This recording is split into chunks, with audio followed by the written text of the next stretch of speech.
Hi guys, welcome back to my channel. I hope you're doing well today. So over the past few months, I've actually been amassing quite a number of books in my collection. I've been neglecting to show you guys as well, and since today I finally have the time, I thought that I should finally set about showing you guys what I got. So a lot of these books are recommendations from respected booktubers that I watch, and so I picked them up solely just because of their recommendation. So I don't know much about certain books, but I think rest assured they are good reads. Um, so let's just get started with the first. It's the autobiography of Benvenuto Cellini. He was an artist living in during the Renaissance, and from what I understand, he's quite egoistic and talks himself up quite a bit, meeting very famous people, uh, and just talking, inflating his ego in his book. He wasn't known. He's well known for his autobiography, but back then he was quite a famous artist or sculptor, if I'm not wrong. I almost left this behind at the free library, and I'm so happy that I brought it back with me, um, because I found out after that day that this was a very beloved book in BookTube. So I'm very happy I took this back with me. Next, I have Candide by Voltaire, which is a very popular book that is highly recommended. Next is The President by Miguel Angel Asturias, another one. The Red Badge of Courage by Stephen Crane, which I watched a couple of videos on this, and I learned that Stephen Crane led a relatively short life, and this was all about the Civil War, and a relatively short book as well. And if I'm not wrong, it's taught in schools in America. Next, I have Robinson Crusoe by Daniel Defoe. I see lots of mixed reviews on this book, but since it's such a well-known title and one that lasts the test of time, I couldn't see why I couldn't just bring it back and try it out for myself. Next, I have Incidents in the Life of a Slave Girl, written by Harriet Jacobs. Harriet Jacobs was a former slave who was obviously living in a time of the enslavement of the black people in America. So this is just an account or slash diary of her days as a slave. Next, I got this at a second-hand bookstore in Malaysia, Ipoh. It's the Poisonwood Bible by Barbara Kingsolver. Next is The Catcher in the Rye by J.D. Salinger. The funny thing about this book is that I've heard The Catcher in the Rye in so many instances, in so many videos, but I've actually no clue what this book is about. And I'm just going to go blind into it, and I think that's the best way to go about many books. So next, I have a book by Paul Thoreau, or Thoreau, I think it's Thoreau. It's the Riding the Iron Rooster by Train Through China. So I have two other books by him, and this is his book on his travels in China. So some of you may know that I've been interested in getting into Chinese history, and I thought since I be getting into all kinds of Chinese literature, I will pick this up as well. Next, I have Alice's Adventures in Wonderland. This and 19 other books I got from a seller online who was selling books for $1 a piece, and most of those books were very well known in BookTube. So I picked up about 20 of them, and this was one of them. Alice in Wonderland obviously doesn't need any introduction, so I picked it up. Next is Cranford by Elizabeth Gaskell. This was a recommendation from Steve Donahue. Which is The Secret Garden by Frances Hodgson Burnett. This is a classic for children, and I hope that one day when I do eventually get kids, have kids, I want to have them read these books instead of being on their devices and things like that. Next, I have a very cute copy of Great Expectations by Charles Dickens. By now, I've already amassed about 4 or 5 of his books, and I haven't started on any of his books yet. And I don't know if I have very mixed expectations of Charles Dickens as a whole. on one hand, he is praised very widely in BookTube, but on the other hand, he is also criticized very heavily, also within BookTube. So I'm curious to see which side I fall on when I do eventually start reading Charles Dickens. Next, I got this in Malaysia as well. It's The Crusades by Thomas Asbridge.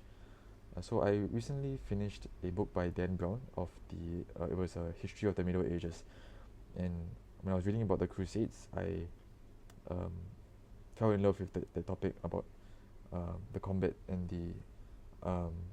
the conflict between like people of different religions, and interested to know more about it. And I found this in a bookstore, and from what I've read online, this is the comprehensive book on the Crusades. So I was rather lucky because that bookstore didn't have many non-fiction titles, but I found this by Thomas Asbridge. Next, I have C.S. Lewis's The Screwtape Letters. This was a very interesting read when I looked it up on the web. It's basically about a higher ranking demon assisting slash like tutoring a lower ranking demon, and written in the perspective of the higher ranking demon. And C.S. Lewis, I know he is a rather staunch Christian. I think he was an evangelist, and so I'm curious to see how he writes in this perspective of a demon. And yeah, the premise sounds very fascinating. Next, I have Love by Toni Morrison. As you can see later, I also picked up a lot other books by her. Next, I have Villette by Charlotte Bronte. And of course, Jane Eyre by Charlotte Bronte as well. I found this at a free library, and I'm so happy I did. I mean, I've been hearing so many things about Jane Eyre and how famous it is and how renowned it is everywhere, not even in BookTube. And I just haven't gotten the time to start on it. And yeah, I really want to get to this so bad, as well as Wuthering Heights by Emily Bronte. But yeah, this is one that I eventually will get to one day. Next, we have Wuthering Heights by Emily Bronte, the masterpiece by the other Bronte sister. From what I've heard of this book, it somehow manages to be a masterpiece, even though there's a lot of things that are wrong with it, or a lot of technical errors, from what I understand. But I'll give it a read nonetheless. And it's got to be called a masterpiece for a reason. Next is Adam Bede by George Eliot, a lesser known work, but still a well-reviewed book nonetheless. Next is L.M. Montgomery's Anne of Green Gables, which is likewise a beloved novel among many people, and something that I've yet to get to. I've heard the next two books of this series is also worth reading, so I ordered them from the same seller that I got $1 a piece from. So I started to get these 3 books. Okay, next I have Little Woman from Louisa May Alcott, another very beloved piece of fiction. And one fun fact I know about the author of this book is that she is 6 foot tall, or 182 cm, which is pretty fascinating and unique. And yeah, just a fun fact that I learned that I thought I'd share with you guys. Okay, next is the last book in the Realm of the Elderlings series by Robin Hobb.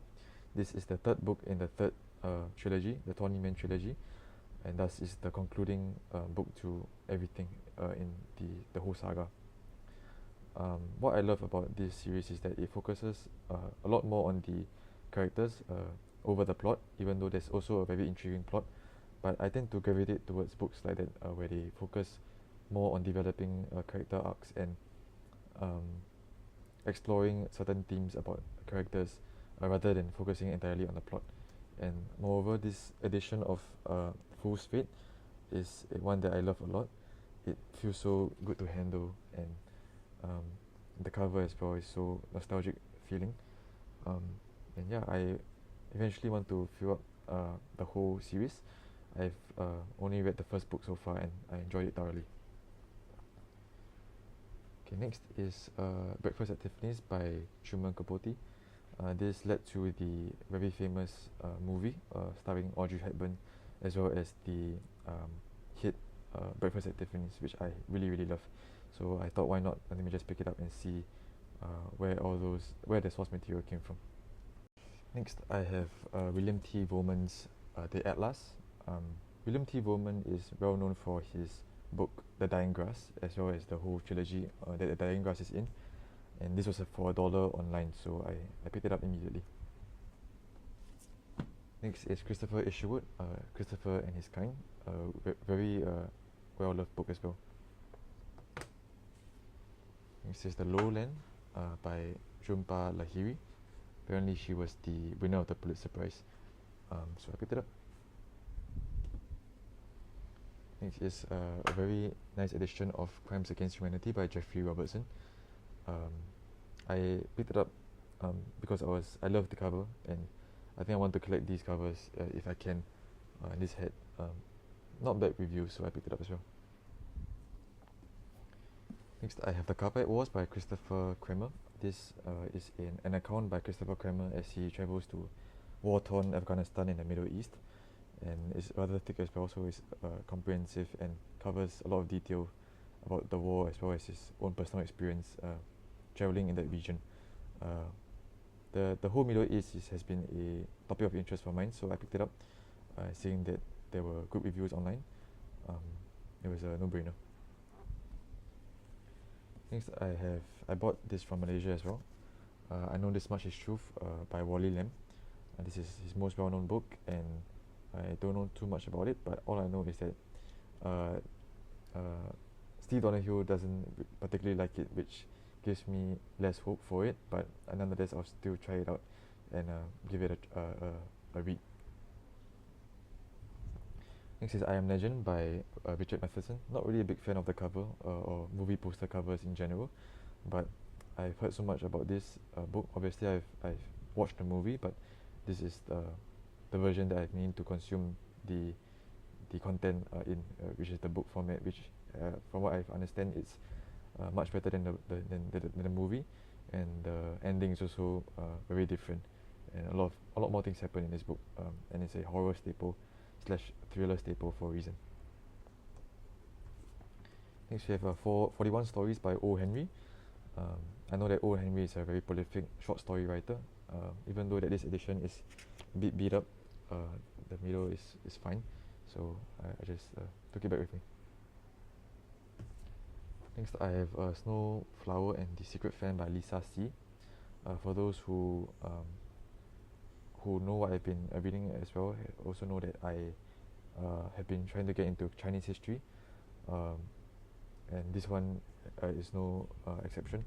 This is about a family living in ancient China, so not many historical novels in that setting, so I picked it up and I started to see like how the writer describes ancient China.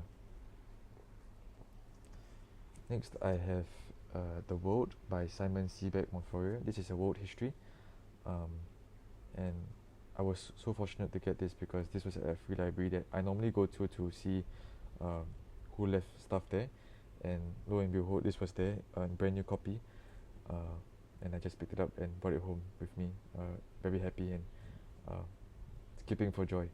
So one thing about world histories is that I'm always very interested about what topics the writers choose to talk about, since this is the whole history of the world, which I don't think can be condensed into one single book.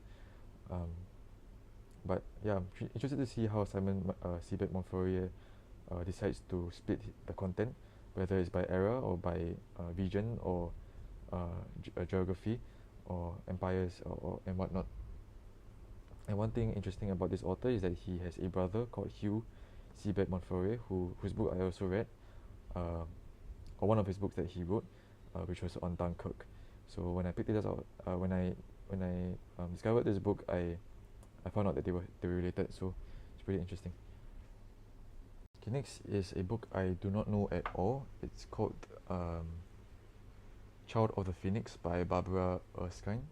It's super duper long, and it kind of daunts me, but if it hits that certain sweet spot that a brick seldomly does. I think it will be a fantastic read, and from what I've seen online, it's rather dense and long-winded, but I wouldn't mind if it captures me from the start. So I'll give this a read soon. Next, I have A Little Princess by Frances Hodges Burnett.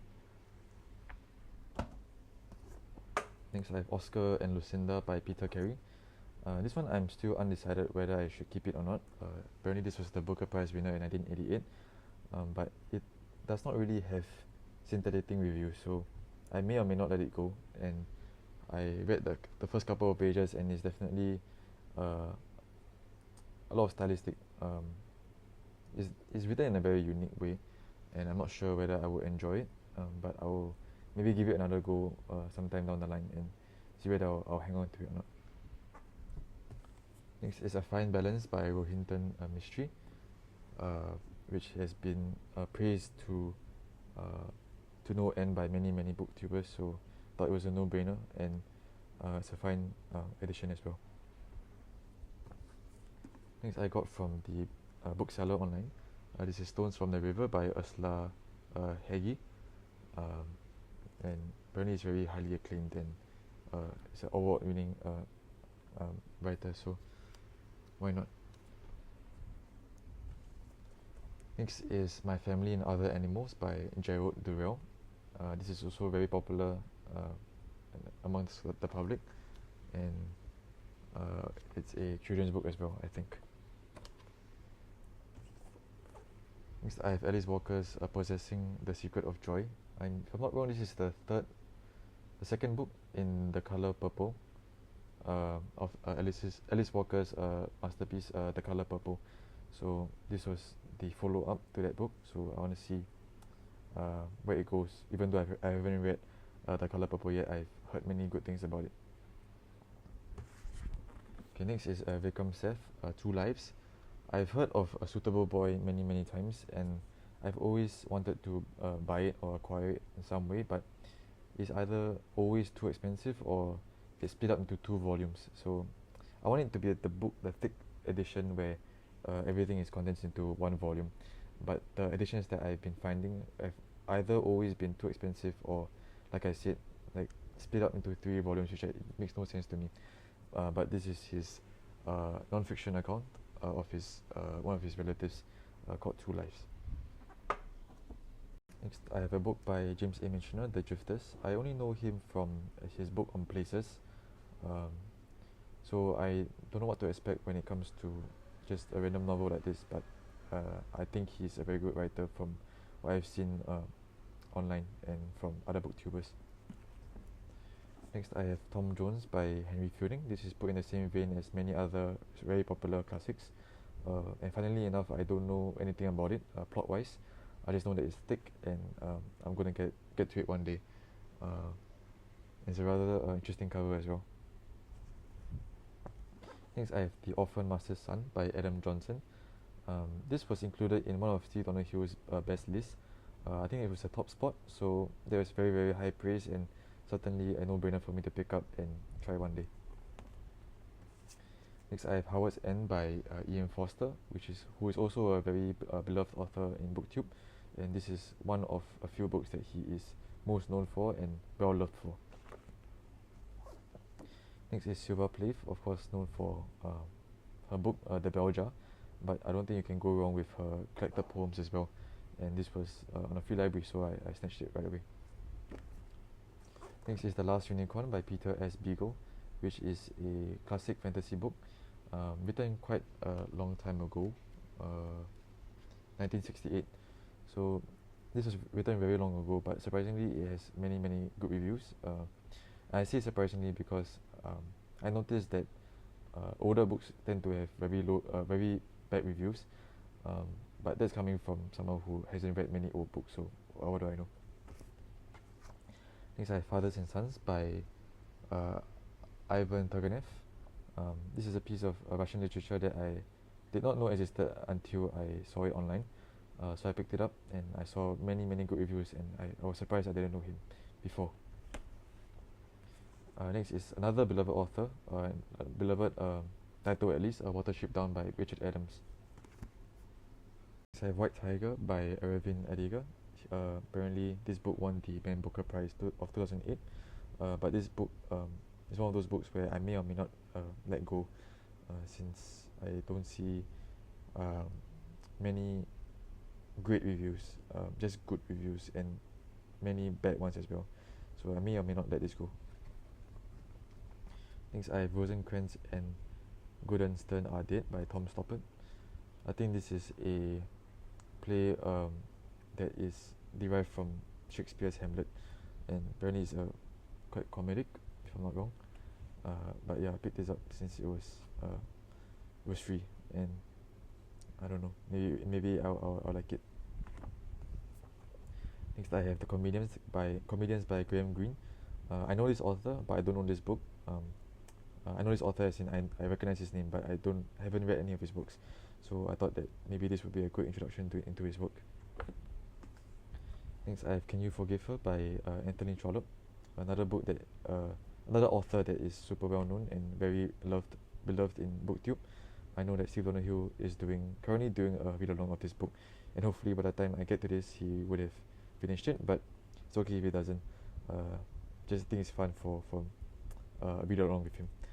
But this is Can You Forgive Her, and I've been meaning to get to Barchester Towers, which I own as well, but yeah, so many things to get to. And next I have The Letters of C.S. Lewis, compiled and edited by his brother W.H. Lewis. I haven't read anything from C.S. Lewis, but I know he's a great writer and a prolific one. So I mean, if I want to collect and read everything that great writers write, so I picked this up. Next I have Jack London's White Fang, who he's also known for his most famous novel, which is The Call of the Wild, and I love this edition especially because it can be read as a child, and for, like I said just now, I really want my children to read books like this. Very nice and beautiful illustrations as well. Oh, so beautiful. Yeah, but I really like that about this edition of this book.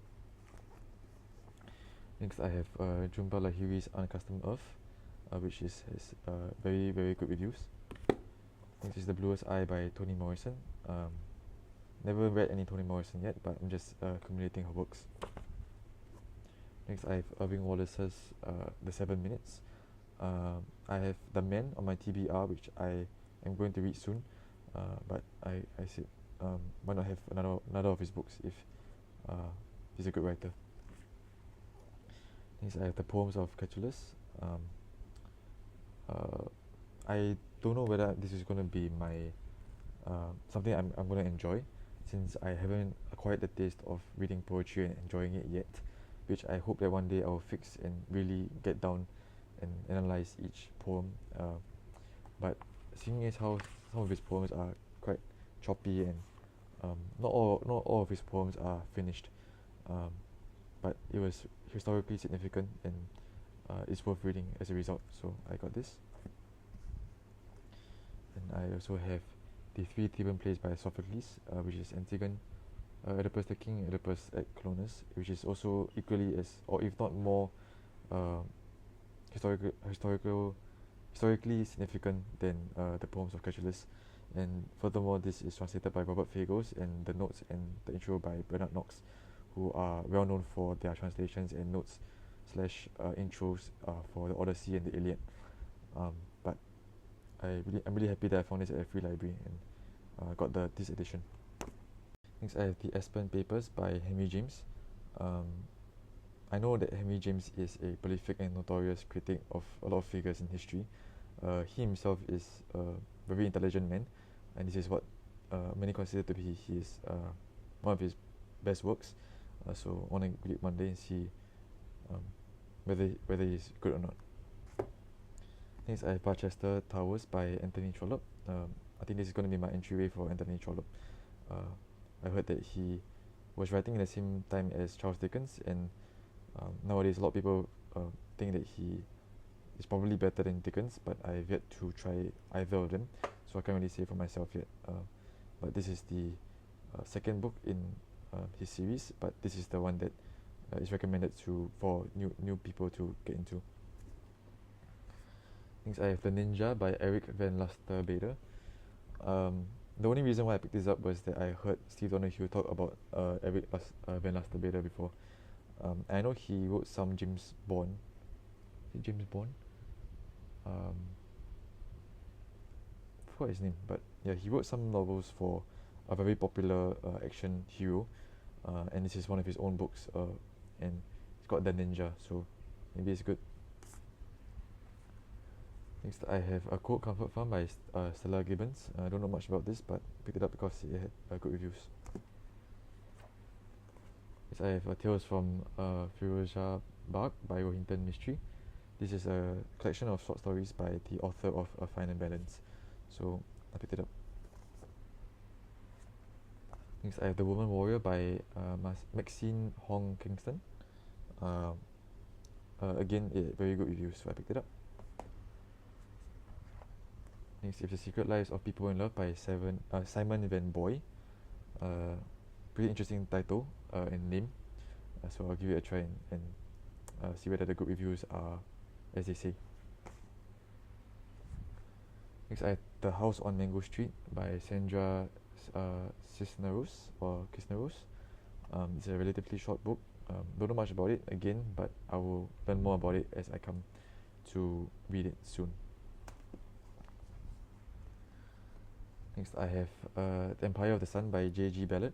This is part of a duology. This is either the first or second. I think it's the first book in the duology. And I also have the second book, which I do not have now, but I have Into the Wild by Jon Krakauer, who I also have Into the Air, and I also have not read yet. But this is in the same vein as Into Thin Air. I mean, and it's adventure travel writing. Yes, this is the other book in the duology. This is called The Kindness of Women. Yeah, it's a sequel to Empire of the Sun, so it's the other book. Next, I have The Signature of All Things by Elizabeth Gilbert, who is the author of Eat, Love and Pray. Not too sure what to expect from this. I know that it has good reviews, but I've read some things of this author online, and I don't know whether I should feel excited to read her or not, but I mean, let me just see when I come to it. Next is one of my most treasured possessions for now. Is The Complete Shakespeare. I got this for $1 from that same seller online, which is insane because this is the complete works of Shakespeare. I have the Oxford versions of Richard III and Macbeth, but having all of his work is definitely something that was on my golden grail to have. So I'm very happy that to have this and eventually dive into all of Shakespeare. Next, I have Backlash by Susan Faludi. If I'm not wrong, she is a winner of the Pulitzer Prize, and this is about the study of and just a study of the disadvantages that women face in the workplace. And as you can see from the subtitle, the undeclared war against American women. Next, we have The Rise and Fall of the Great Powers by Paul Kennedy. A book on politics to have. Next, I have another Dickens. I have Oliver Twist, and then I have Effie Briest by Fontaine. I don't know much about these books, but obviously I've said much about Charles Dickens already. And then I don't know much about this, but I took it because it was a Penguin classic, and I think you are more likely to find a gem in a Penguin classic than you are not to, so I picked it up. So I got an absolute banger, at least I think.